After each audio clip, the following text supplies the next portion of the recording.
ओम शांति। आज 7 नवंबर 2024। बाबा के आज के महावाक्य सुनेंगे।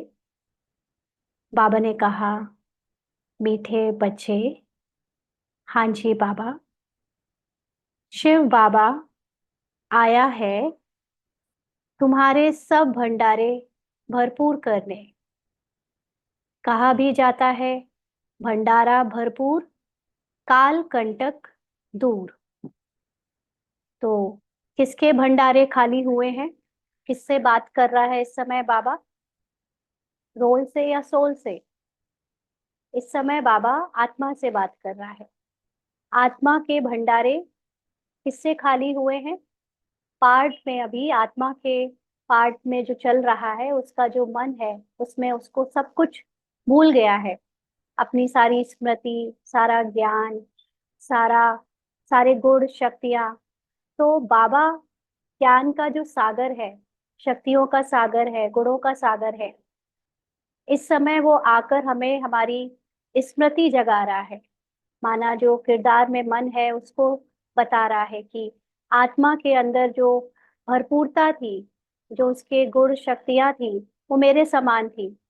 तो अब बाबा इस ज्ञान से, ज्ञान सूर्य जो है बाबा बनकर आया, उससे हम आत्माओं की स्मृति जगाकर वापस से भंडारे भर रहा है।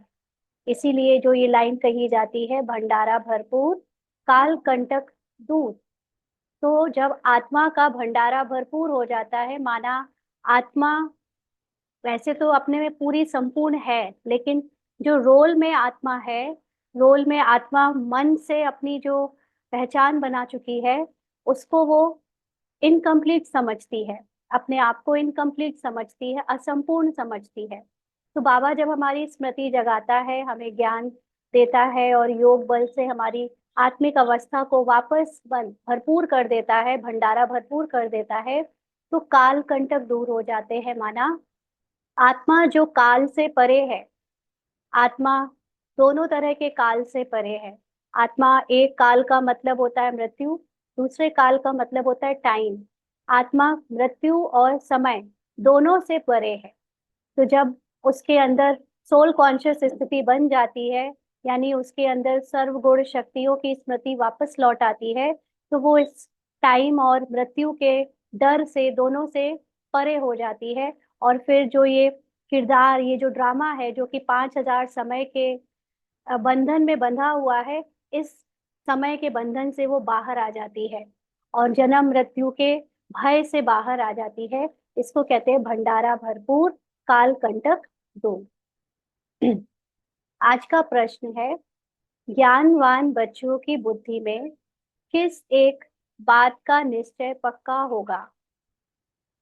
बाबा के बच्चे अभी रोल में ज्ञान ले रहे हैं, और जितना जितना ज्यादा उन्हें ज्ञान क्लियर होता है, यथार्थ ज्ञान, सिर्फ रटने वाला ज्ञान नहीं, लेकिन ज्ञान की गहराई, ज्ञान की जो यथार्थ मीनिंग है, वो अगर उनको वो बुद्धि में ज्ञान होगा, तो किस एक बात का निश्चय पक्का होगा?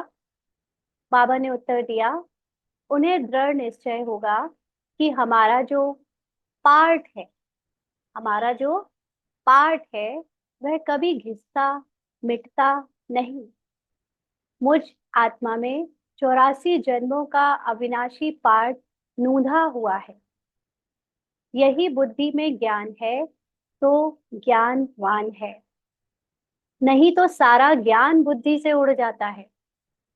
अर्थात जब तक आत्मा ड्रामा के पट्टे पर निश्चय नहीं रखती है कि उसके आत्मा के, ये जो ड्रामा में कहानी चल रही है, ये पार्ट है एक, और ये पार्ट पहले से फिक्स्ड है।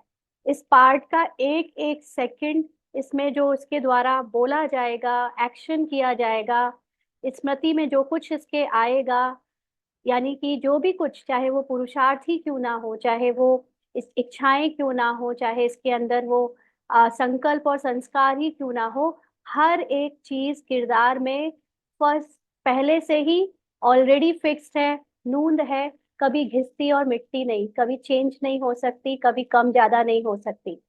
तो जिसके अंदर ये निश्चय है उसी आत्मा को ज्ञानवान कहा जाएगा।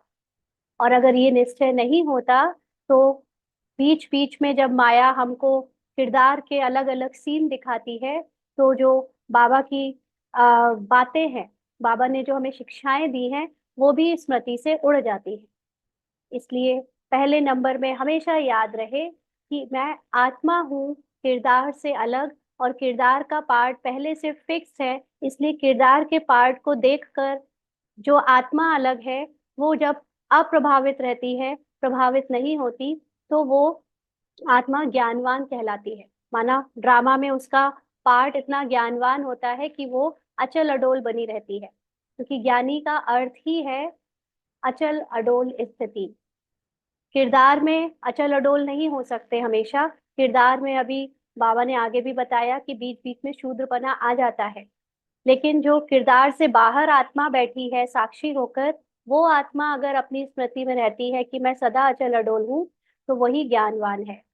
तो इसलिए ये हमको अपने अपने चेक करना है कि दृढ़ निश्चय हमारा कितना पक्का है इस बात पर कि ये पूरी मूवी पहले से रिकॉर्डेड है, और इसमें किसी का ना मेरा पार्ट ना तो कम हो सकता है ना ज्यादा हो सकता है। जो जैसा है हूबहू वैसा ही बजेगा। सिर्फ एक्शन के लेवल पे नहीं, ऊपर से नहीं, लेकिन संकल्पों के, संस्कारों के, इच्छाओं कामनाओं के सूक्ष्म लेवल पर भी। तो उस माइंड से और उस बॉडी से अपनी पहचान ना बनाए। ओम शांति। बाप आकर रूहानी बच्चों प्रति क्या कहते हैं? हम्म। बाबा अपने रूहानी बच्चों, यानी बच्चे हैं, अपने को रूह जानते हैं, भले ही अभी रूह में पूरा टिके नहीं है, लेकिन इतनी स्मृति भी बाकी संसार के लोगों से बहुत ऊंची स्मृति है। क्या सेवा करते हैं, पूछ रहे हैं बाबा। इस समय बाप ये रूहानी पढ़ाई पढ़ाने की सेवा करते हैं। आज बाबा ने जैसे ये लाइन बोली, सेवा करते हैं ना, अभी आगे अब बाबा बोल रहे हैं सेवा करते हैं कि पार्ट बजाते हैं सेवा करने का, यह भी तुम जानते हो। बाप का भी पार्ट है, आ गया ना। बाबा का भी क्या है, सेवा करने का, ज्ञान सुनाने का। हम सबको जो भी साक्षात्कार करा रहा है या जो भी हमको गाइडेंस देता है, हमसे जो मन ही मन हम उनसे जो बात करते हैं, वो बात भी जो संकल्पों में होती है, वो सब चीजें पार्ट में पहले से फिक्स्ड है। तो बाप का भी पार्ट है, टीचर का भी पार्ट है, और गुरु का भी पार्ट है। तीनों पार्ट अच्छे बजा रहे हैं। बाबा तारीफ कर रहा है अपनी। बाबा तीनों पार्ट अच्छे बजा रहे हैं। तुम जानते हो, वह बाप भी है, सदगति देने वाला, गुरु भी है, और सबके लिए है, सिर्फ ब्रह्मा कुमारियों के लिए नहीं है। बाबा, भले ही हम उनको बाबा कहकर ब्रह्मा कुमारी ही याद करते हैं, लेकिन सारा संसार भगवान को याद करता है, अलग अलग अपने अपने धार्मिक नॉलेज के अकॉर्डिंग। और बहुत सारे लोग भगवान से राय भी मांगते हैं गुरु की तरह। बहुत सारे लोग भगवान की जो मिलती जुलती जो स्क्रिप्चर्स हैं, होली बुक्स हैं, उसमें जो भगवान का थोड़ा बहुत जो मिलता जुलता ज्ञान है, उसको धारण भी करते हैं ना। तो बाबा सबके लिए है, सदगति देने वाला, गुरु भी और बाप भी। बाबा कहते हैं छोटे बड़े बूढ़े जवान सबके लिए एक ही है, सुप्रीम बाप, सुप्रीम टीचर। बाबा जो निराकारी आत्मा है, वो सुप्रीम क्यों है? क्योंकि वो हाईएस्ट है। हाईएस्ट क्यों है? क्योंकि वो हाईएस्ट नॉलेज रखता है, और वो शरीर में नहीं आता, इसलिए उसको वो हाईएस्ट नॉलेज हमेशा होती है, हमेशा रहती है। इसलिए वो सुप्रीम है, सुप्रीम बाप और टीचर बेहद की शिक्षा देते हैं। तुम कॉन्फ्रेंस में भी समझा सकते हो कि हम सबकी बायोग्राफी को जानते हैं। हाँ, हम सबकी बायोग्राफी को कैसे जानते हैं? क्योंकि हम आत्मा देखते हैं सबको, और आत्मा के किरदार को कब कौन से किरदार ने कैसे पार्ट बजाया, ये सारी डिटेल भगवान ने खुद हमको आकर बताई है। इसलिए हम सबकी बायोग्राफी को जानते हैं। बाकी ऐसा नहीं है कि हम रोल की बायोग्राफी को जानते हैं कि कोई महेश है, कोई रमेश है, कोई लीना है, तो हम उसकी बायोग्राफी को जानेंगे, उनकी लाइफ में क्या चल रहा है वो एक एक डिटेल जानेंगे, ऐसे नहीं। बट होल सेल में जो आत्माओं का पार्ट बजा है, वो बायोग्राफी जानते हैं। परमपिता परमात्मा शिव बाबा की जीवन कहानी को भी जानते हैं। नंबरवार सब बुद्धि में याद होना चाहिए। सारा विराट रूप जरूर बुद्धि में रहता होगा। अभी अभी ब्राह्मण बने हैं, फिर हम देवता बनेंगे, फिर क्षत्रिय वैश्य शूद्र बनेंगे। तो जो विराट रूप है उसमें सारे जन्मों का दिखाते हैं कि कब कौन क्या बना। तो इसलिए जब ब्रह्मा की पूरी नॉलेज होती है तो उसमें हमें ये सारी नॉलेज मिल जाती है कि वर्ण कैसे चेंज होते आए आत्माओं के। और इस समय ब्राह्मण है, फिर देवता, फिर क्षत्रिय वैश्य शूद्र, धीरे धीरे पूरे चक्र में कैसे आत्माओं के रोल या वर्ण चेंज होते रहे। यह तो बच्चों को याद है ना। हाँ, कल कोई पूछ रहा था कि हमको 500 रुपयों की ड्रिल करनी चाहिए या नहीं। तो 500 रुपयों की ड्रिल तो करनी ही है जब भगवान की श्रीमत है तो। लेकिन ड्रिल करते करते कई बार आपके अंदर बहुत नेचुरली ये स्मृति समा जाती है कि हम ही शूद्र, हम ही वैश्य, हम ही क्षत्रिय ब्राह्मण हैं। उसके बाद फिर वो श्लोक की तरह रटने वाली ड्रिल की बहुत आवश्यकता नहीं पड़ती। ये जब हम एकदम नियमानुसार बाबा ने जो गिनती बताई है उसके अकॉर्डिंग जब हम ये 500 रुपयों की ड्रिल या दूसरी निराकारी साकारी फरिश्ता ड्रिल करते हैं, वो इसलिए क्योंकि अब तक हम अपने को शरीर समझते हैं। और शरीर समझने के कारण हम भूल जाते हैं कि हम रोल है ये। और इसलिए बाबा रोल वाइज हमको 5 स्वरूप या निराकारी रूप जो हमारा रियल ओरिजिनल रूप है उसको याद करने को बोलता है ना। कितनी अजीब बात है कि जो एक्टर रियल में है उसे वो याद नहीं है, तो वो कैरेक्टर में जो डूबा हुआ है वो कैरेक्टर अपने को जो ओरिजिनल एक्टर है वो याद कर रहा है कि मैं वो हूँ। लाइक कि कोई एक्टर जो मूवी में किरदार है वो अपने को हीरो की जो रियल आइडेंटिटी है उसको याद करता है। वो क्यों? क्योंकि बाबा जानता है कि बच्चे देहभान में डूबे हैं। इसलिए बार बार बाबा ने ये बनी बनाई ड्रिल्स हमको काउंटिंग दी हुई है कि इतने बार कम से कम याद करो। और श्रीमत के अकॉर्डिंग जब हम चलते हैं तो हेल्प मिलती है कि वो हमारी स्मृति में समा जाती है। जैसे नर्सरी में हम लोग है ना काउंटिंग याद करते हैं, फिर ABCD याद करते हैं, A, A, I, I याद करते हैं। तो वो एक एक याद करते हैं, नर्सरी KG फर्स्ट सेकंड तक रिवाइज करते रहते हैं कि भूल ना जाए। लेकिन थर्ड क्लास के बाद उसके ऑटोमेटिकली हमको सेंटेंस बनाने आ जाते हैं, काउंटिंग की टेबल्स में चेंज हो जाती हैं और अल्फाबेट सेंटेंसेस में चेंज हो जाते हैं। तो फिर A, A, I, I, U, U, ABCD 1 2 3 फिर याद नहीं करते रहते 12th और उसके आगे तक। वो तो समा गई ना नॉलेज हमारे अंदर। तो ऐसे ही जब ये चीजें हमारे अंदर समा जाती है फिर वो जरूरी नहीं कि हम उसको उसी तरह की ड्रिल के रूप में याद करें, वो स्मृति में रहता है ऑटोमेटिकली। तो बाबा कहते हैं यह तो बच्चों को याद है ना, सिवाय तुम बच्चों के और किसी को यह बातें याद नहीं होंगी। उत्थान और पतन का सारा राज बुद्धि में रहे। इसकी उत्थान और पतन का, आत्मा की स्मृति का ना। आत्मा का उत्थान और पतन की कोई बात ही नहीं है। आत्मा तो किरदार में आती है तो उसका पतन होना शुरू हो जाता है। और जब ब्राह्मण लास्ट जन्म में आती है, भगवान मिलता है, तो उसकी स्मृति का उत्थान होना शुरू हो जाता है। तो उसकी स्मृति की बात है। सारा ये राज बुद्धि में रहे। हम उत्थान में थे, फिर पतन में आए। यानी जब तक हम सोल कॉन्शियस थे स्मृति से तो उत्थान था। और जब हम बॉडी कॉन्शियस बनने लगे धीरे धीरे स्मृति में तो पतन में आए। अब बीच में हैं, शूद्र भी नहीं है और पूरे ब्राह्मण भी नहीं बने हैं। कैसे? क्योंकि ब्राह्मण का मतलब है ज्ञानवान। ज्ञान नॉलेज अभी हम कंप्लीट ले नहीं पाए हैं। जो आत्मा के अंदर वो जो कंप्लीट बीज रूप अवस्था में फुल नॉलेज है वो अभी किरदार में नहीं है। किरदार अभी ज्ञान ले रहा है, इसीलिए वो पूरी तरह ब्राह्मण नहीं है। और क्योंकि अभी हमारा 84 जन्मों के आखिरी जन्म का हिसाब किताब भी रहा हुआ है, तो वो भी पार्ट जब प्ले हो जाता है तो हम शूद्र बन जाते हैं। तो पूरी तरह शूद्र भी नहीं रहते, पूरी तरह ब्राह्मण भी नहीं रहते, बट दोनों के पार्ट बचते रहते हैं, कभी ब्राह्मण कभी शूद्र। अभी अगर अभी पक्के ब्राह्मण हो तो फिर शूद्र पने की एक्ट ना हो। हम्म? अब यहाँ पर पक्के ब्राह्मण हो का मतलब, जब हम ब्राह्मण को देखते हैं तो ये एक फिजिकल आइडेंटिटी है पार्ट में रोल में।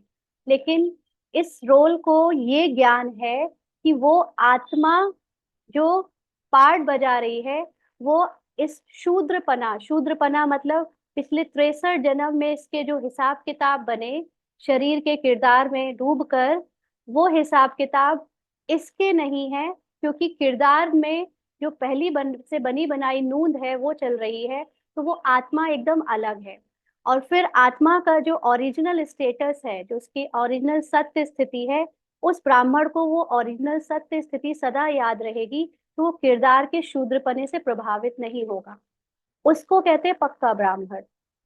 और शूद्रपने की एक्ट फिर उसकी क्या होगी, खत्म होने लगेगी, यानी हिसाब किताब उसका समाप्त हो जाएगा, क्योंकि वो वो जो हिसाब किताब बार बार आता है अपने को शरीर समझने के कारण, शरीर की पहचानों के कारण, उसका प्रभाव उस आत्मा पर नहीं पड़ेगा, तो वो पक्का ब्राह्मण बन जाएगा, है ना। क्योंकि जितना भी शरीर पर हिसाब किताब बनता है या आता है, वो शरीर की पहचानों के कारण, शरीर से हमारी जो लगाव है, अटैचमेंट है, उसके कारण होता है।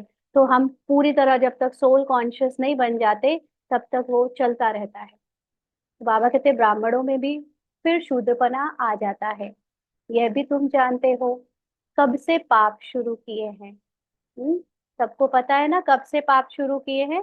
द्वापर युग से, जब से द्वैत आया, जब आत्मा अपनी स्मृति को as a master, as a raja भूल गई, तो फिर आत्मा के बदले मन और बुद्धि ने अपनी फैकल्टी बनाया, जो फैकल्टी थी अंदर, वो बाहर आकर उसने अपने को अपना वर्चस्व बनाना शुरू कर दिया, और मन बुद्धि संस्कारों की डोमिनेंस हो गई आत्मा के ऊपर, और वो अपने को ही राजा समझने लगे। तब से पाप शुरू हुए। तो जब से काम चिता पर चढ़े हो, तो तुम्हारी बुद्धि में सारा चक्र है। हाँ, कामनाएं कब आती हैं, काम वासनाएं, चिन्ह, इच्छाएं, ये सब तब आती हैं जब हम खुद को इनकम्प्लीट समझते हैं। हमें चाहिए चाहिए, क्यों चाहिए, क्योंकि अभी हमारे पास है नहीं, ऐसा फील करते हैं। और आनंद चाहिए, दूसरे दूसरे सुख चाहिए, किसको चाहिए, जिसके पास नहीं है। और ये किसको फील होता है कि मेरे पास नहीं है, वो है शरीर की आइडेंटिटी। आत्मा के पास तो पूरी संपूर्णता है, सब कुछ है, लेकिन जब शरीर समझते हैं तो वो भिखारी बन जाते हैं, कामचिता, और कामचिता से आनंद लेना चाहते हैं, इच्छाओं से पूरी करके अपने को आ, संपूर्ण समझना चाहते हैं। इसलिए तो ये सारा चक्र हमारी बुद्धि में है। ऊपर में है परमपिता परमात्मा बाप, फिर तुम हो आत्माएं। तो ऊपर में है परमपिता परमात्मा बाप का मतलब कोई आकाश को पार करके नहीं, लेकिन हाईएस्ट, जो सबसे ऊंची स्मृति वाला, हाईएस्ट कॉन्शियसनेस वाला परमात्मा है। और उसके बाद ह्यूमन आत्माओं में भी हम आत्माएं जो इस समय भगवान के बच्चे बने हैं, उनकी कॉन्शियसनेस नेक्स्ट है, भगवान की कॉन्शियसनेस के बाद। तो बाबा कहते हैं यह बातें तुम बच्चों की बुद्धि में जरूर याद रहनी चाहिए। अभी हम ब्राह्मण हैं, देवता बन रहे हैं, फिर वैश्य शूद्र डायनेस्टी में आएंगे। तो ये सारा खेल किस चीज का है, कि जैसे जैसे अभी हमारे अंदर ब्राह्मण मतलब ज्ञानी, तो अभी हमारे अंदर ज्ञान है, इस साइड का भी और उस साइड का भी, तो हम ब्राह्मण हैं। और फिर देवता बनेंगे तो हमारी सोल कॉन्शियस स्मृति हो जाएगी, और नीचे आते आते फिर वैश्य और शूद्र में चले जाएंगे। बाप आकर के हमको शूद्र से ब्राह्मण बनाते हैं, यानी फिजिकल आइडेंटिटी से निकाल कर अपने को ज्ञानी बनाते हैं, वापस हमारा ज्ञान हमको लौटाते हैं, याद दिलाते हैं। फिर हम ब्राह्मण से देवता बनेंगे। ब्राह्मण बन कर्मातीत अवस्था को प्राप्त कर फिर वापस जाएंगे। तो नॉलेज लेने के बाद ही हम उस नॉलेज को धारण कर उस आत्मा में टिक पाते हैं। और आत्मा में निरंतर टिक पाना, यानी अपने को पूरी तरह फिजिकल किरदार की आइडेंटिटी से निकाल देना ही कर्मातीत अवस्था है। जब हम कुछ भी अपना शरीर के पार्ट से पहचान नहीं रखते, तो हम लास्ट में एकदम निरंतर 24 घंटे सोल कॉन्शियस हो जाते हैं, उसको कहते हैं कर्मातीत अवस्था। तो वापस फिर हम वापस जाएंगे, माना फिर शांति को टच करेंगे, अपनी हाईएस्ट कॉन्शियसनेस को टच करेंगे। तुम बाप को भी जानते हो, बाजोली व 84 के चक्र को भी तुम जानते हो। माना पूरा ड्रामा को तुम जानते हो। बाजोली से तुमको बहुत इजी कर समझाते हैं। ड्रामा के नॉलेज से बाबा ने कितना सार में हमको सब कुछ समझा दिया। तुमको बहुत हल्का बनाते हैं ताकि अपने को बिंदी समझ और झट भागेंगे। कैसे बाबा ने हमको हल्का बनाया? बाबा ने हमको ये सत्य ज्ञान दिया कि तुम शरीर नहीं हो। जब शरीर नहीं हो तो शरीर के कर्मों का प्रभाव तुम पर नहीं पड़ना चाहिए। अभी आज शाम की क्लास में हम लोग लॉ ऑफ कर्मा लेंगे, है ना, कि कार्मिक अकाउंट आत्मा के लिए क्या फर्क पड़ता है। जब मैं हम आत्मिक स्मृति में टिक जाते हैं तब कार्मिक अकाउंट की क्या परिवर्तन हो जाती है आज एक सोल कॉन्शियस आइडेंटिटी के लिए। जब तक हम फिजिकल आइडेंटिटी में हैं तब लॉ ऑफ कर्मा क्या होता है, और जब हम सोल कॉन्शियस की स्मृति में टिक गए हैं, सिर्फ जान लेना नहीं, बस उसमें टिक जाने के बाद कर्मा का क्या परिवर्तन आ जाता है। तो ये जैसे जैसे हमें अंडरस्टैंडिंग बढ़ती जाती है, तो हम इस ड्रामा में जो इतने भारी हो रहे थे, पहले तो यही समझ रहे थे कि मैं ही सब कुछ करता हूँ, फिर समझ आया कि बने बनाए पार्ट के अकॉर्डिंग अपने आप सब कुछ होने वाला है, हो रहा है। तो कितना हल्के हो गए हम, है ना। और अपने को फिर बिंदी समझ और झट भागेंगे, फिर बहुत इजी हो जाएगा हमारे लिए ये किरदार की स्मृति को छोड़कर एकदम अपनी मूल रूप में स्थित हो जाना। स्टूडेंट क्लास में बैठे रहते हैं तो बुद्धि में स्टडी ही याद रहती है। तुमको भी ये पढ़ाई याद रहनी चाहिए। अभी हम संगम युग पर हैं, फिर ऐसे चक्र लगाएंगे, माना फिर से हम ड्रामा के अलग अलग वर्ण में जाएंगे, पार्ट प्ले करेंगे। यह चक्र सदैव बुद्धि में फिरता रहना चाहिए। यह चक्र आदि का नॉलेज तुम ब्राह्मणों के पास ही है, ना कि शूद्रों के पास। हाँ, जो अपने को शरीर समझते हैं उनको ये नॉलेज समझ नहीं आएगी। ये हमको ही समझ आ सकती है जो अपने को आत्मा समझते हैं। देवताओं के पास भी यह ज्ञान नहीं है। अभी तुम समझते हो भक्ति मार्ग में जो चित्र बने हैं सब डिफेक्टेड हैं।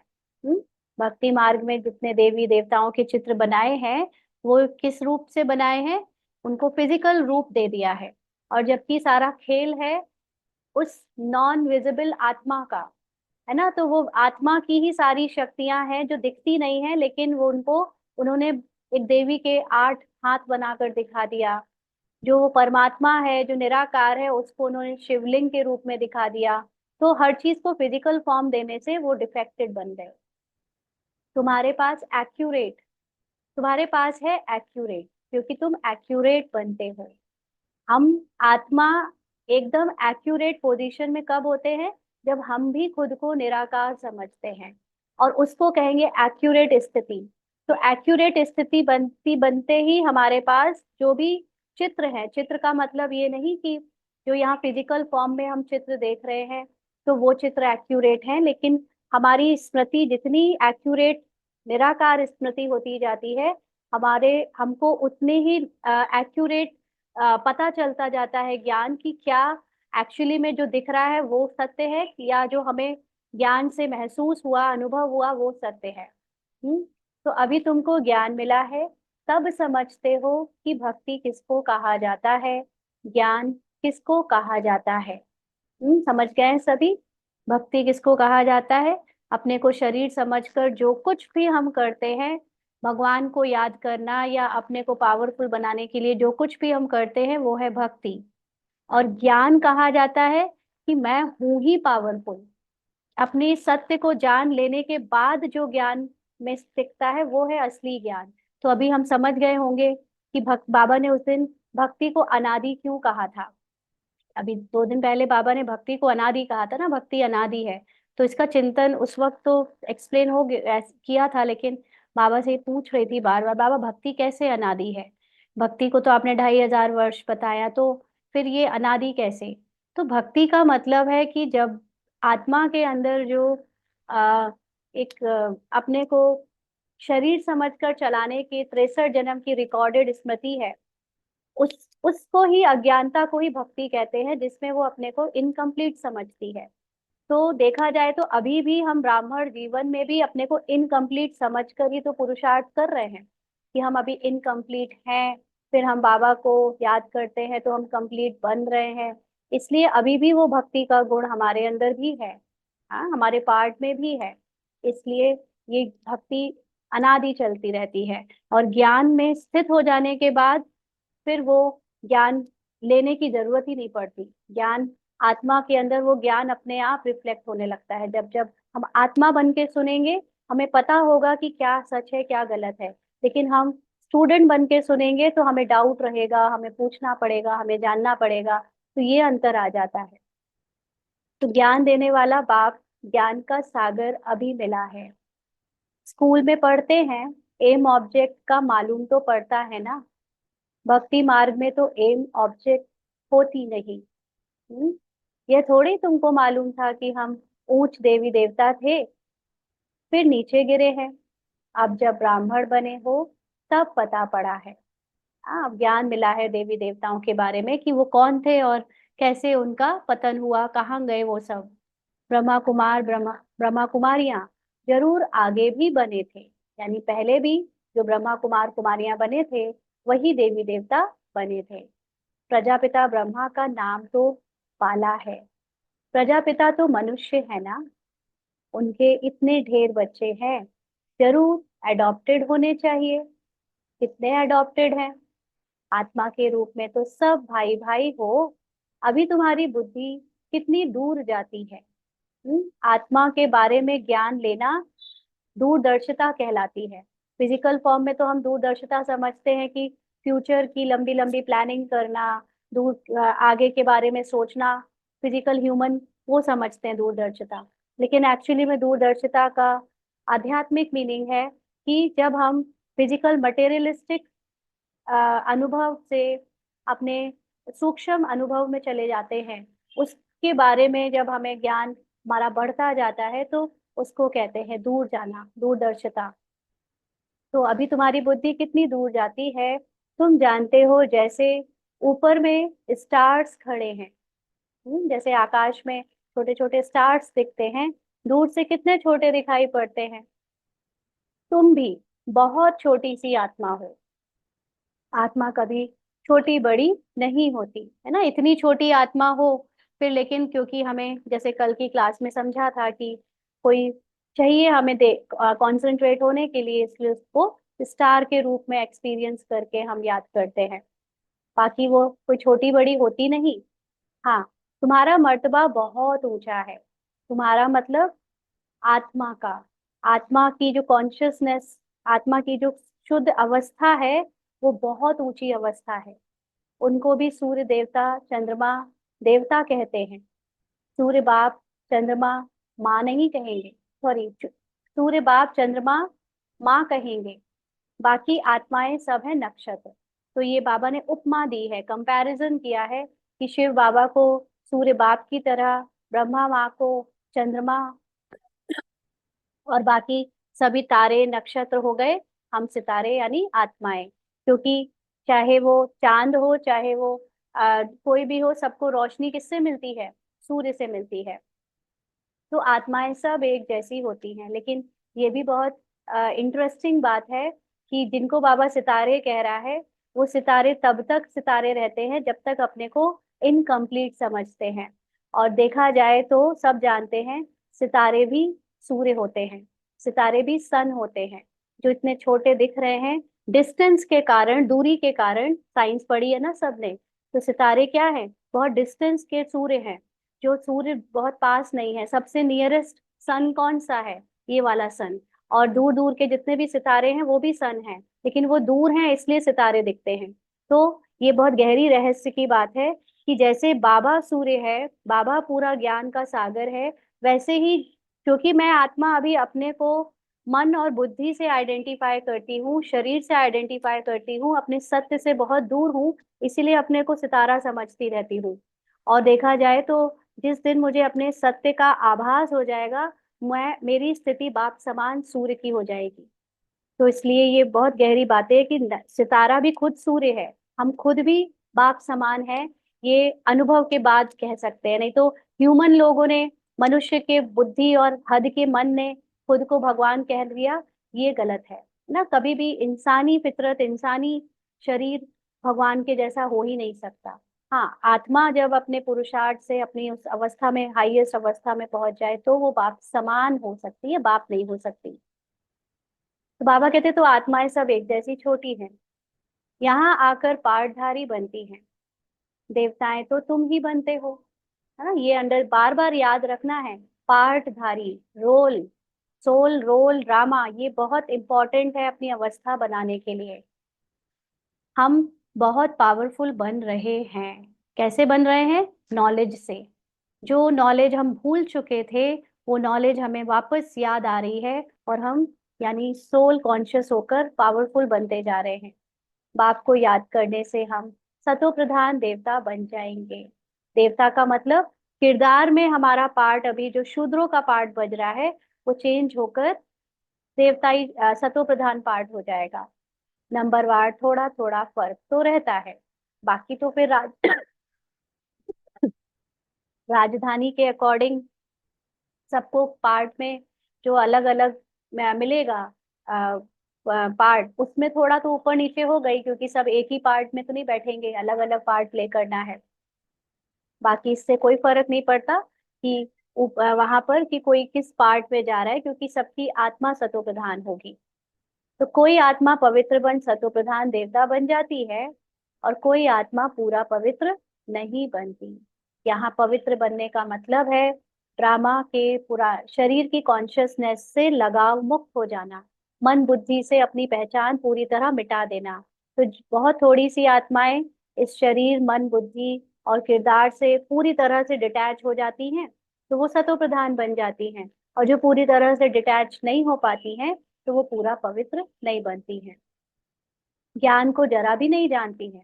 कोई कोई तो ऐसी है जो जरा भी नहीं जानती, कहती रहती है आत्मा आत्मा, लेकिन बिल्कुल भी आत्मा का अनुभव नहीं है, शरीर में ही डूबकर आत्मा को समझा हुआ है, तो इसलिए वो पवित्र नहीं बन पाती। बाप ने समझाया है, बाप का परिचय तो जरूर सबको मिलना चाहिए, है ना, सिर्फ ब्रह्मा कुमारियों को नहीं, लेकिन जो संसार में जितने भी मनुष्य हैं, सबके अंदर जो आत्मा बैठी है, उस सब आत्मा को अपना पता तो होना चाहिए वो कौन है। और उनको उस परमात्मा का, जो उस आत्मा के पिता है, उसके बारे में भी पता होना चाहिए।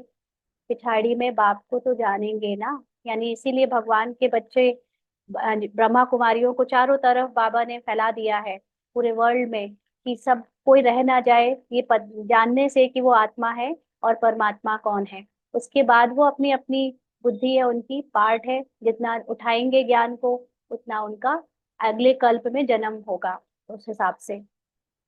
तो विनाश के समय सभी को पता पड़ता है बाप आया हुआ है। यानी लास्ट में विनाश के समय क्या है? विनाश, विनाश का मतलब बाहर का विनाश तो जब हाहाकार मचेगा तब किसी को क्या याद आएगा, कोई कुछ। लेकिन जब हम देखते हैं कि आत्मा का जब आखिरी पार्ट किरदार में एंड हो रहा होता है, तब सबके अंदर महा हलचल होती है, महा हाहाकार होता है, उसके अपने ही संकल्पों का, अपने ही संस्कारों का, और अपने ही जो पार्ट से बनाई हुई पहचाने हैं, आइडेंटिटीज हैं उनका। तो उस समय फिर सबको कहीं ना कहीं रियलाइजेशन होता है कि भगवान आया हुआ है कहीं, और वो उन्हें नहीं पता लेकिन कहीं ना कहीं है। क्योंकि इतने दुख में जब वो पुकारती हैं भगवान को, तो उन्हें वो दुख ही खींचता है कि वो भगवान को याद करें। अभी भी कोई कोई कहते हैं भगवान जरूर कहाँ आया हुआ है, परंतु पता नहीं पड़ता। कोई कहीं सुन रहे थे हम कि हिमालय में जो बहुत ऊंचे पहुंचे हुए ऋषि मुनि हैं, जिनको कोई जानता नहीं है, जिनका इस वर्ल्डली दुनिया से कोई मतलब नहीं है, वो वहां बैठे हुए देख पा रहे हैं कि भगवान इस यहाँ पर आया हुआ है। कोई बहुत पहुंचे पहुंचे लोग जिनको दिव्य दृष्टि मिली हुई है, वो देख लेते हैं।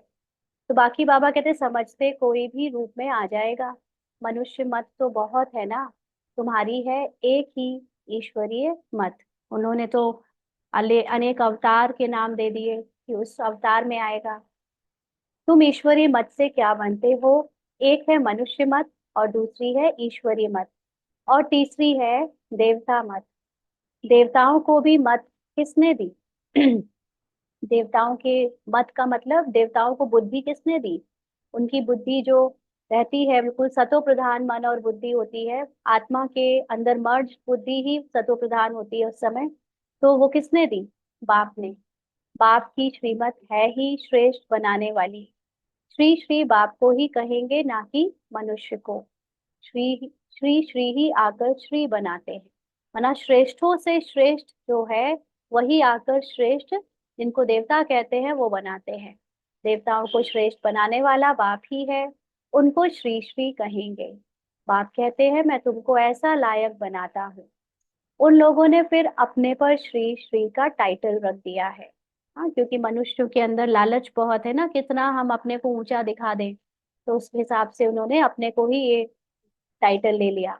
कॉन्फ्रेंस में भी तुम समझा सकते हो, तुम ही समझाने के लिए निमित्त बने हुए हो।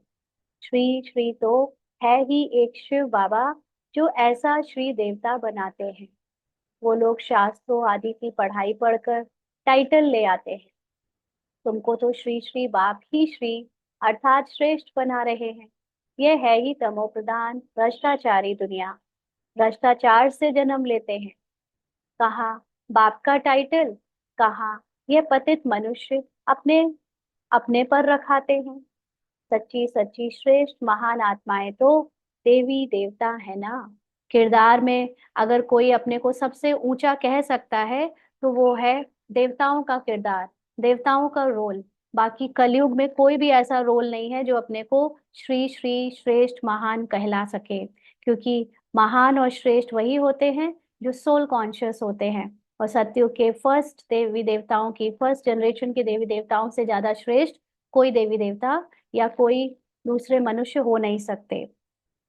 सतो प्रधान दुनिया में कोई भी तमो प्रधान मनुष्य हो ना सके। रजो में रजो मनुष्य ही रहेंगे, ना कि तमोगुणी। इसको हम थोड़ा बाद में समझेंगे डिटेल में। अभी 1 मिनट के लिए सभी अशरीरी हो जाएं और बाबा की याद में बैठे।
तो बाबा जो कहते हैं कि सतो प्रधान दुनिया में कोई भी तमो प्रधान मनुष्य हो ना सके।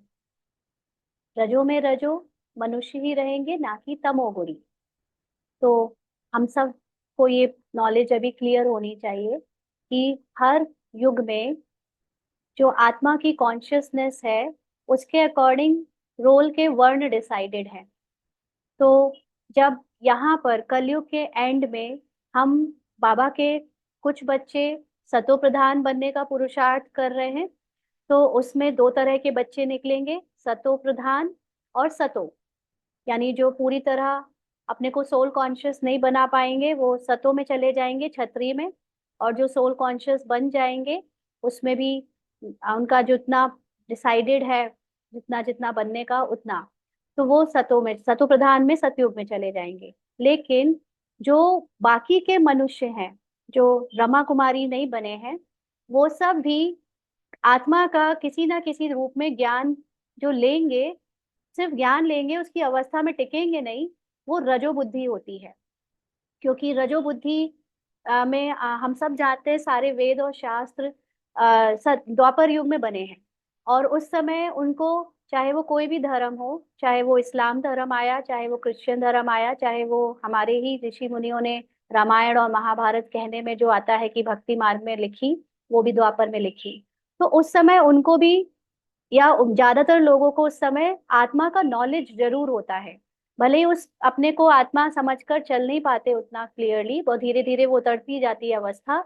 इसलिए मोस्टली पीपल बीइंग तक, एक स्पिरिचुअल आइडेंटिटी तक जरूर पहुंचेंगे, ये ज्ञान जरूर लेंगे, भले ही वो यहाँ से नहीं ले रहे हैं। क्योंकि बहुत सारे लोग ऐसे हैं जो बस आत्मा जान लेने के बाद उनकी जीवन सुधर जाती है और वो अपना जीवन जो बचा हुआ है उसको ठीक ठाक निकाल देते हैं। तो उनके लिए वो नॉलेज उनको रजों में ले जाएगी द्वापर युग में। और बाकी जो बिल्कुल ही नहीं ले रहे हैं, जो बिल्कुल ही आत्मा को जानते नहीं, ना उनका कोई मतलब है, उससे समझ ही नहीं सकते कि क्या बोल रहे हैं, वो है तमोगुणी। तो उनका जन्म फिर कलयुग में होगा। तो इसलिए सोल की स्मृति के हिसाब से कल्प की उनकी शुरुआत होगी, कल्प में उनको जहां जन्म लेना है वहां से उनकी शुरुआत होगी। हमारे आखिरी स्मृति से जब हम शरीर छोड़ेंगे उस समय जो भी हमारी स्मृति होगी कॉन्शियसनेस में। तो बाबा कहते हैं वर्ण भी गाए जाते हैं ना। अभी तुम समझते हो, हम तो आगे तो हम कुछ नहीं समझते थे, यानी हम भी पहले कुछ नहीं समझते थे।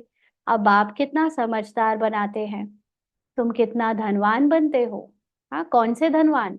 बाबा ने कल ही कहा, अभी हद और बेहद, जो शरीर का हद और बेहद है उसको भूल जाओ ना। आज की मुरली में बाबा ने जो हद और बेहद की बात की है वो क्या है, अभी आगे आएगा, फिर अभी तक नहीं आया। तो वो है आत्माओं के लिए बेहद, और जब शरीर समझते हैं तो हद। तो धनवान बनना है आत्मा को, माना आत्मा जो पूरी तरह संपूर्ण है ही, जो ऑलरेडी अपनी संपूर्ण अवस्था को अभी अनुभव कर नहीं पाई है, लेकिन वो है ही। उस वो अनुभव हमें धनवान अनुभव कराएगा जब हम उस अनुभव को कर लेंगे। तो शिव बाबा का भंडारा भरपूर है, बाबा के पास फुल नॉलेज है, सारे ज्ञान रतन है, बस वो ज्ञान रतन हम कितना अपने अंदर जमा कर पाएंगे, उससे हमारा भंडारा भरपूर होगा। शिव बाबा का भंडारा कौन सा है? अविनाशी ज्ञान रत्नों का, है ना। ये नहीं कि बाबा हमको सतयुग के सोना चांदी देगा, उसको बाबा ने कहा भूल जाओ। ये सतयुग की बातें भी सोच सोच के आधे ब्राह्मण उसी के उसमें डूबे हुए हैं, कंपैरिजन कंपटीशन में ना। तो शिव बाबा का भंडारा भरपूर, काल कंटक दूर। जो पूरी तरह शिव बाबा के जैसे सोल कॉन्शियस हो जाएगा, उसको ना तो काल की चिंता, ना टाइम की चिंता, ना मृत्यु की चिंता, और उनकी सारी चिंताएं कंटक दूर, माना सारी शरीर के भान की परेशानियां, प्रॉब्लम्स सब दूर हो जाएगा। बाप तुम बच्चों को ज्ञान रतन देते हैं, खुद है सागर, ज्ञान रत्नों का सागर है। बच्चों की बुद्धि बेहद में जानी चाहिए ना। अब ये बेहद सतयुग वाला बेहद नहीं है, सॉरी कलयुग वाला बेहद नहीं है, ध्यान रखना। कल बाबा ने जो बताया था उसमें बेहद कलयुग बोला था, ये कंफ्यूज नहीं हो जाना। बाबा बहुत अलंकारी भाषा में बात करता है और उनके कॉन्टेक्स्ट के अकॉर्डिंग वही शब्द का मीनिंग चेंज हो जाता है। तो इसलिए समझने में हमको बहुत ध्यान रखना पड़ता है कि बाबा ने कल उसी वर्ड को किसी और चीज के लिए कहा था, आज उसी वर्ड को किसी और चीज के लिए कह रहे हैं। तो आज बेहद का मतलब है उस शांति धाम, परम धाम, अपनी परम स्थिति में जाना चाहिए। इतनी करोड़ आत्माएं सब अपने अपने शरीर रूपी तख्त पर विराजमान हैं। हाँ, शरीर रूपी तख्त मतलब अपने अपने रोल को प्ले कर रही हैं। यह बेहद का नाटक है। आत्मा इस तख्त पर विराजमान होती है, ये आत्माओं का नाटक है। वहां पर तो एक्टर, एक शरीर का ही एक्टर शरीर की ही एक्टिंग करता है, यहाँ पर आत्मा शरीर की एक्टिंग कर रही है। तो आत्मा इस शरीर में विराजमान है।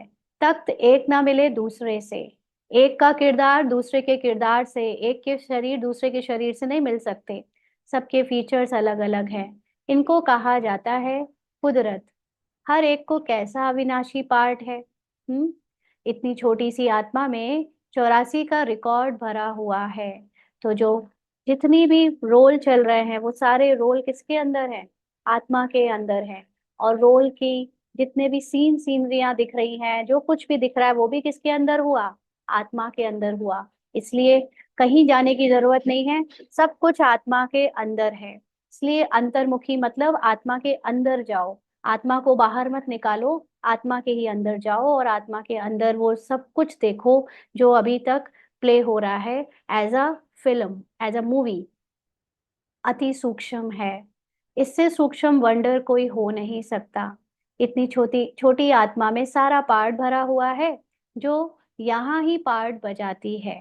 अब यहाँ पर यहाँ का मतलब क्या है, किरदार जो सुन रहा है, रोल सुन रहा है, वो अपने को फिजिकल वर्ल्ड में समझता है और उसको लगता है कि फिजिकल वर्ल्ड बाहर है और यहाँ पार्ट बज रहा है। लेकिन वो फिजिकल वर्ल्ड जो बाहर दिख रहा है वो भी एक्चुअली आत्मा के अंदर ही है, उसमें ये पार्ट चल रहा है। हाँ, सूक्ष्म वतन में तो कोई पार्ट बजाती नहीं है। कल भी हमने समझा था, सूक्ष्म शरीर जो बनता है वो संकल्पों का बनता है, और बाबा कई बार कह चुका है सूक्ष्म वतन में कोई दुनिया नहीं है, सूक्ष्म वतन है ही नहीं। हाँ, तो ये संकल्पों से ही हमारे जो पार्ट चेंज होते हैं, वो वहां पर कोई ड्रामा नहीं है। मतलब एक जस्ट अ बॉडी जो कि सूक्ष्म है, उसमें कोई वतन नहीं है। बाप कितना अच्छी रीति समझाते हैं, बाप द्वारा तुम सब कुछ जान जाते हो, यही नॉलेज है। ऐसे नहीं कि सबके अंदर को जानने वाला है। बाबा को क्या जानना है, किरदार के अंदर क्या चल रहा है जान के? उसको पता है मूवी चल रही है, डायरेक्टर ने पहले से स्क्रिप्ट लिखी हुई है, उसके अकॉर्डिंग जिसको जो प्ले करना है वो करेगा। बाबा क्यों किसी के अंदर घुसे? यह नॉलेज जानते हैं, जो नॉलेज तुम्हारे में भी इमर्ज हो रही है ना। बाबा जिस रूप में यथार्थ नॉलेज जानता है, अब वो नॉलेज हमको भी धीरे धीरे समझ आ रही है। जिस नॉलेज से ही तुम इतना ऊंचा पद पाते हो, क्योंकि वो तो बैठा ही है अपने ऊंचे सिंहासन पर। हम शरीर के कमजोरियों में डूब गए थे, किरदार में डूब गए थे, अब वापस हम भी बाबा के जैसा ऊंचा पद नॉलेज से वापस पा रहे हैं। यह भी समझ रहती है ना। बाप है बीज रूप, माना बाबा एकदम निराकारी है, उसके अंदर कोई शरीर नहीं, उसको कोई शरीर लेना नहीं। तो उनमें झाड़ के आदि मध्य अंत की नॉलेज है। वो ऊपर से साक्षी होकर सब कुछ देखता है, इसलिए पूरी नॉलेज है। मनुष्यों ने तो लाखों वर्ष की आयु दे दी है, तो ज्ञान आ ना सके। अभी तुमको संगम पर यह सारा ज्ञान मिल रहा है। बाप द्वारा तुम सारे चक्र को जान जाते हो।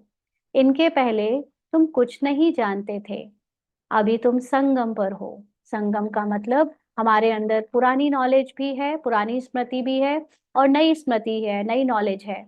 यह है तुम्हारा अंत का जन्म। पुरुषार्थ करते करते फिर तुम पूरा ब्राह्मण बन जाएंगे। माना जो पूरी यथार्थ नॉलेज है, जिसमें पूरा सोल कॉन्शियसनेस है, वो ब्राह्मण बन जाएंगे। अभी नहीं हो। अभी तो हम लोग बार बार रोल के कॉन्शियसनेस में चले जाते हैं। अभी तो अच्छे अच्छे बच्चे भी ब्राह्मण से फिर शूद्र बन जाते हैं। इसको कहा जाता है माया से हार खाना। माना जो फिजिकल आइडेंटिटी है उससे पहचान बनाकर उसमें डूब जाना। बाबा की गोद से हार कर रावण की गोद में चले जाते हैं। बाबा की गोद का मतलब होता है ज्ञान की गोद। जो शुद्ध पवित्र आत्मा का ज्ञान है, वो भूलकर अज्ञानता की गोद, माना शरीर देह भान की गोद में चले जाते हैं। कहाँ बाप की श्रेष्ठ बनने की गोद, और कहाँ भ्रष्ट बनने की गोद। अब कोई फिजिकल गोद तो नहीं है कि मम्मी बाबा बैठे हैं वहां पे उनकी गोद में बैठ गए। ये ज्ञान की गोद है। हाँ, तो भ्रष्ट बनना, अपने को शरीर समझ लेना, यहाँ तक कि अपने को ब्रह्मा कुमारी ब्राह्मण के पार्ट की फिजिकल आइडेंटिटी समझना भी कहाँ, ये भी भ्रष्ट बनने की गोद है। क्योंकि अगर हम, बाबा ने कहा ना लास्ट में पूरे ब्राह्मण बनोगे, पक्के ब्राह्मण बनोगे। अभी जो ब्राह्मण है उसमें शूद्रपने की यानी देहभान की स्मृति मिक्स्ड है, इसलिए वो जो शूद्रपने की स्मृति आ जाती है तो भ्रष्ट बन जाते हैं। सेकंड में जीवन मुक्ति गाई हुई है, सेकंड में पूरी दुर्दशा हो जाती है। हाँ, एक ही सेकंड में, यानी जैसे ही भूला कि मैं आत्मा नहीं, शरीर की कोई बात याद आई और उसमें डूब गए, तो दुर्दशा हो गई। और वही एक सेकंड में याद आया, अपने आप को ऑब्जर्वर देखा, अपनी ये जो पार्ट के किरदार में, जैसे ही मुझे याद आ जाता है कि मैं ये किरदार नहीं हूँ, उसी सेकंड जीवन मुक्ति मिल जाती है। तो ब्राह्मण बच्चे अच्छी रीति जानते हैं कि कैसे दुर्दशा हो जाती है। आज बाप के बनते, कल फिर माया के पंजे में आकर रावण के बन जाते हैं। फिर तुम बचाने की कोशिश करते हो, तो कोई कोई बच भी जाते हैं। तुम देखते हो, डूबते तो हैं, डूबते हैं तो बचाने की कोशिश करते रहो। कितनी खिटखिट होती है ना। हम लोगों को एक दूसरे को देखने में आता है कि वो अभी पूरा रोल कॉन्शियस हो गए हैं, उस हिसाब से इतना हड़कंप मच रहा है। तो कोई कोई अगर ब्राह्मण एक दूसरे के टच में है तो वो मदद मिल जाती है। बाकी अकेले अकेले रहते हैं तो फिर खुद ही को खुद की मदद करनी पड़ती है, खुद को ही ज्ञान से निकालना पड़ता है। बाप बैठ बच्चों को समझाते हैं, यहाँ स्कूल में तुम पढ़ते हो ना, तुमको मालूम है कैसे हम यह चक्र लगाते हैं। तुम बच्चों को श्रीमत मिलती है, ऐसे ऐसे करो। भगवानुवाच तो जरूर है। हम्म। इसीलिए बाबा की जो श्रीमत है वो बॉडी कॉन्शियसनेस में फॉलो करना बहुत जरूरी है, क्योंकि जितनी भी ड्रिल हैं, जो भी कुछ है, वो हमको हमारे संकल्पों को, स्मृति को पक्का बनाने में हेल्पफुल है। और जब तक वो स्मृति पक्की नहीं हुई है तब तक हम जरूर शूद्र यानी पुरानी दुनिया के बारे में ही सोच रहे होंगे। वो दुनिया के बारे में हम ना सोचे, इसलिए बाबा ने हमको इतनी ड्रिल सिखाई है। बाबा कहते भगवानुवास तो जरूर है, उनकी श्रीमत हुई ना। मैं तुम बच्चों को अब शूद्र से देवता बनाने आया हूँ। अभी कलयुग में है शूद्र संप्रदाय। शूद्र संप्रदाय यानी खुद को शरीर के किरदार में पूरी तरह डुबोए हुए समझना। तुम जानते हो कलयुग पूरा हो रहा है, तुम संगम पर बैठे हो। यह बाप द्वारा तुमको नॉलेज मिली है। शास्त्र जो भी बनाए हैं उन सब में है मनुष्य मत। ईश्वर तो शास्त्र बनाते नहीं। एक गीता के ऊपर ही कितने नाम रख दिए हैं, गांधी गीता, टैगोर गीता, आदि आदि, ढेर नाम है। गीता को मनुष्य इतना क्यों पढ़ते हैं? समझते तो कुछ भी नहीं। अध्याय वही उठाकर अर्थ अपना अपना करते रहते हैं। वह तो सब मनुष्यों के बनाए हुए हो गए ना। तुम कह सकते हो मनुष्य मत की बनाई हुई गीता पढ़ने से आज यह हाल हुआ है। गीता ही पहले नंबर का शास्त्र है ना। क्यों ये हाल हुआ है? क्योंकि गीता को पढ़ने वाले कृष्ण को भगवान मानते चले और शरीर के भान से कभी निकल ही नहीं पाए। भले ही वो गीता में ज्ञान अर्जुन को आत्मा का दे रहे हैं, लेकिन कौन दे रहा है? शरीरधारी शरीरधारी को दे रहा है। यहाँ पर जब खुद निराकार परमात्मा आता है और वो हमको निराकार स्थिति में बना स्थित करता है, तो हमारे लिए निराकारी स्थिति को अनुभव करना आसान हो जाता है। लेकिन पढ़ाने वाला जो टीचर खुद ही, जैसे सपोज करो कि स्कूल में ही कोई टीचर बहुत ग्लैमरस मेकअप वेकअप करके आए और सज धज के आए, और फिर वो स्कूल की लड़कियों को डांटे कि तुमने ये मेकअप, तुम क्यों ये हेयर बैंड लगा के आई हो, तुम क्यों ये सज धज के आई हो, तो कोई मानेगा उनकी बात? नहीं मानेगा। वो खुद ही इतनी ग्लैमरस बन के आई है, उसको देखकर दूसरे और ग्लैमरस बनना चाहेंगे, है ना। तो ऐसे ही दिखाया है मनुष्य को खड़ा हुआ कि वो आत्मा का ज्ञान दे रहा है। तो कैसे कोई आत्मा में टिक जाए? जब कोई खुद आत्मा ये सुनाए आकर, तब तो हम आत्मा में टिके, है ना। इसलिए जैसा टीचर होता है वैसे ही बच्चे बनते हैं, स्टूडेंट बनते हैं। इसलिए वो गीता पढ़ते पढ़ते और ही हम गिरते आए। बाबा कहते गीता ही पहले नंबर का शास्त्र है ना। यह है देवी देवता धर्म का शास्त्र। यह तुम्हारा ब्राह्मण कुल है, यह भी ब्राह्मण धर्म है ना। कितने धर्म हैं, जिस जिसने जो धर्म रचा है उनका वह नाम चलता है। जैनी लोग महावीर कहते हैं, तुम बच्चे सब महावीर महावीरनिया हो। हाँ, कैसे महावीर महावीरनिया हो? क्योंकि शरीर की स्मृति से देखा जाए तो हम सब ने अपने को माया से जीतने के लिए इस लड़ाई में उतारा है। हाँ, तो इसलिए इतनी ऊंची महावीर महावीरनियाओं का टाइटल बाबा हमें दे रहा है। तुम्हारा मंदिर में यादगार है, राजयोग है ना। कहाँ पर? जो दिलवाड़ा मंदिर है वहां पर। वहां नीचे योग तपस्या में बैठे हैं, और ऊपर में यानी छत की जो मंदिर की जो छत है उस पर नक्काशी दिखाई गई है, राजाई का चित्र है। राजयोग का एक्यूरेट मंदिर है। फिर कोई ने क्या नाम रख दिया है, कोई ने क्या। यादगार है, बिल्कुल एक्यूरेट। बुद्धि से नाम, बुद्धि से काम लेकर ठीक बनाया है। फिर जिसने जो नाम कहा वह रख दिया है। यह मॉडल रूप में बनाया है। स्वर्ग, देखो बाबा ने मंदिर भक्ति मार्ग में भी किसी से बनवाया, है ना, ड्रामा अनुसार उसने बनाया। लेकिन इसका मतलब ये नहीं कि उसको स्वर्ग मिल जाएगा। हम लोग यहाँ पर दान पुण्य करते हैं, सेवा में सहयोग कुछ कर देते हैं, तो सोचने लगते हैं कि हमको ही सब कुछ मिल जाएगा। ऐसा नहीं होता है ना। यहाँ पर हमेशा ध्यान रखना है, बाबा की दुनिया में वही आगे ऊंचा पद पा सकता है जो सोल कॉन्शियस है। बाकी चाहे हम कितना भी दान पुण्य कर दें, चाहे कितने भी बड़ी बड़ी सेवाएं कर दें, अगर बॉडी कॉन्शियसनेस में की है, अगर देह का भान नहीं मिटा है, हाँ, तो सफलता नहीं मिलेगी। माना वो हाईएस्ट स्थिति, हाईएस्ट पद नहीं मिलेगा। तो बाबा कहते हैं मॉडल रूप में बनाया है, स्वर्ग और राजयोग संगम युग का बनाया हुआ है। तुम आदि मध्य अंत को जानते हो। आदि को भी तुमने देखा है। हाँ, किसने देखा है? आत्मा ने देखा है। कहाँ से देखा है? एक्टर में डूबी हुई आत्मा कैसे देखे? वो आत्मा बाबा जो साक्षी होकर बाबा के साथ बैठी है, उस आत्मा ने देखा है। आदि संगम युग को कहो या सतयुग को कहो, हाँ किसको कहो? बाबा दोनों को ही कहने के लिए छुट्टी दे रहा है, आपके ऊपर है। आप आदि को संगम युग कहो या सतयुग को कहो। संगम युग को सीन, संगम युग की सीन नीचे दिखाते हैं, फिर राजाई ऊपर में दिखाते हैं। तो सतयुग है आदि, फिर मध्य में है द्वापर, अंत को तुम देखते ही हो। अंत तो हम फिजिकल रूप में अभी देख रहे हैं। यह सब खत्म हो जाना है, पूरा यादगार बना हुआ है। देवी देवता ही फिर वाम मार्ग में जाते हैं। द्वापर से वाम मार्ग शुरू होता है, यानी द्वापर से द्वैत आना, अपने को शरीर समझना, मन बुद्धि की दूसरी पहचान बनना शुरू हो जाती है। यादगार पूरा एक्यूरेट है। यादगार में बहुत मंदिर बनाए हैं, यहाँ ही सब निशानियां हैं। मंदिर भी यहाँ ही बनते हैं। देवी देवता यहाँ का मतलब ड्रामा के अंदर, ड्रामा के अंदर ही मंदिर बनते हैं जब द्वापर और कलयुग आ जाता है। देवी देवता भारतवासी ही राज्य करके गए हैं ना, फिर बाद में कितने मंदिर बनाते हैं। सिख लोग बहुत होंगे तो वह अपना मंदिर बना देंगे। मिलिट्री वाले भी अपना मंदिर बना देते हैं। भारतवासी अपने कृष्ण का व लक्ष्मी नारायण का मंदिर बनाएंगे, हनुमान गणेश का बनाएंगे। यह सारा सृष्टि का चक्र कैसे फिरता है, कैसे स्थापना विनाश पालना होती है, यह तुम ही जानते हो।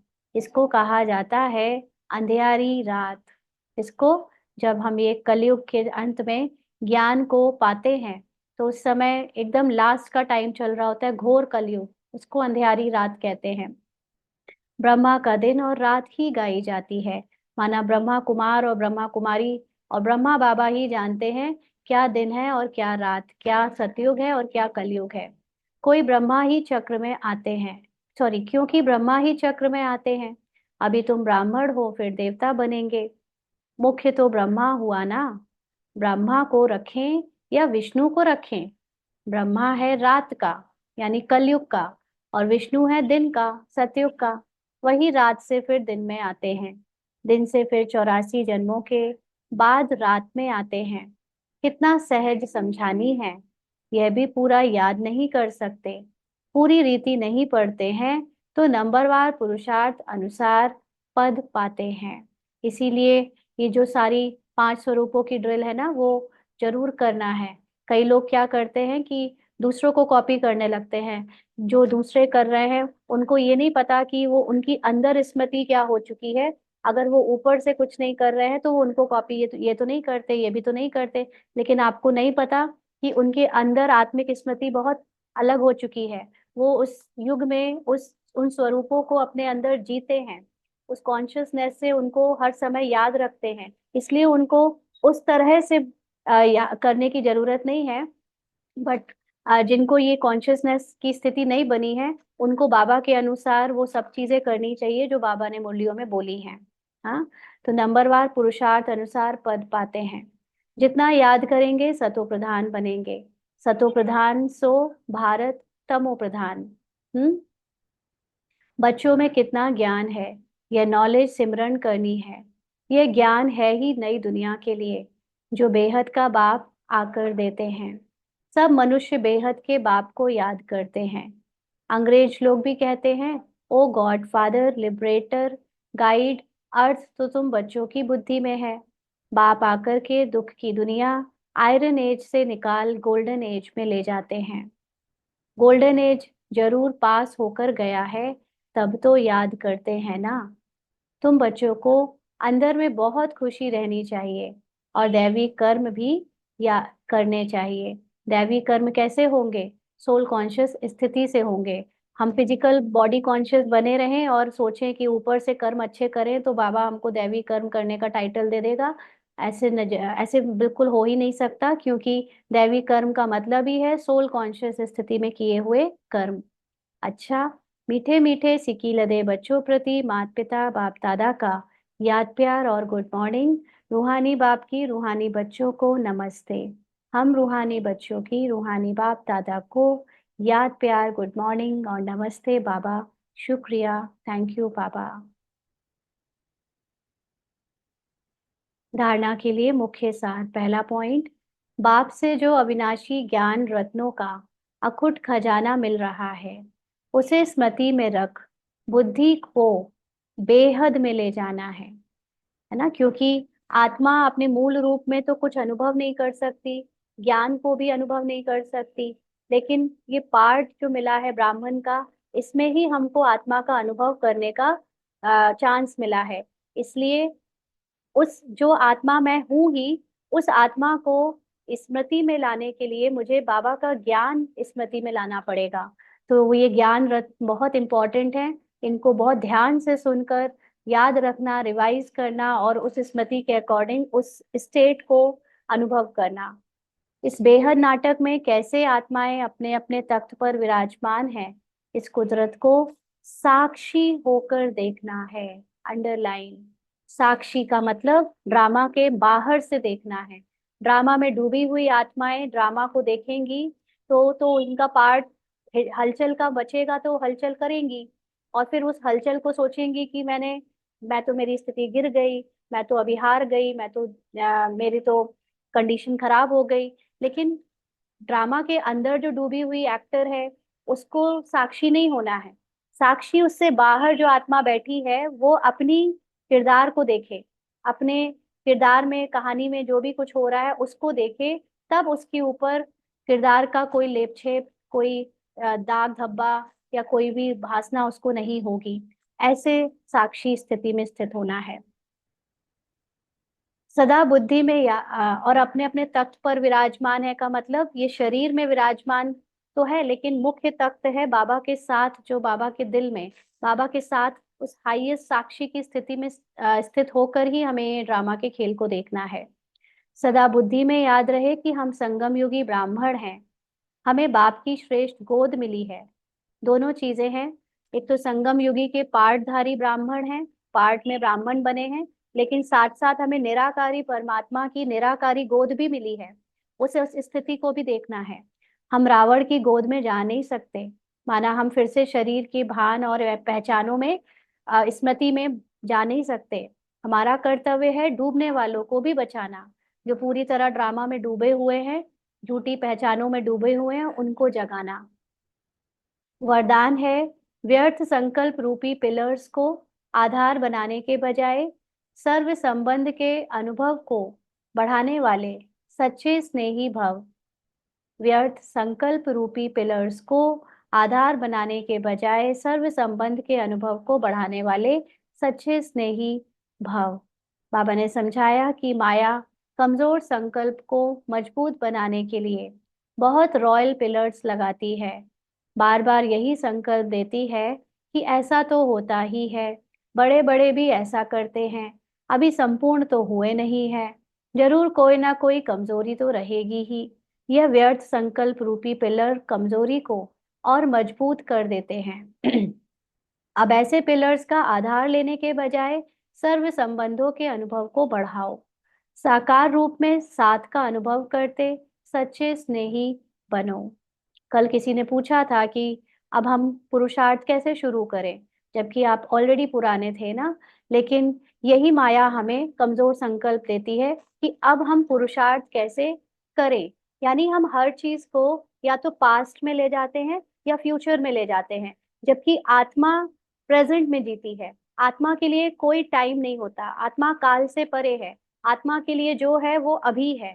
तो जब हम ये कहते हैं कि हम आगे कैसे आत्मा बनेंगे, इसका पुरुषार्थ करें, ये व्यर्थ संकल्प है। ऐसे अपने आप को संपूर्ण बनाना, पोस्टपोन कर देना कि मैं आगे बन चल के संपूर्ण होंगी, अभी तो मैं असंपूर्ण हूँ, ये दर्शाता है कि मैं अभी माया के चंगुल में हूँ, मैं माया की गोद में बैठी हूँ और माया मुझसे कह रही है कि तुम अभी टाइम ले लो संपूर्ण बनने के लिए। जबकि आत्मा की कॉन्शियसनेस में जिसको पूरा तरह से आत्मा का ज्ञान है, वो ये जानता है कि वो है ही आत्मा और वो इसी समय संपूर्ण है।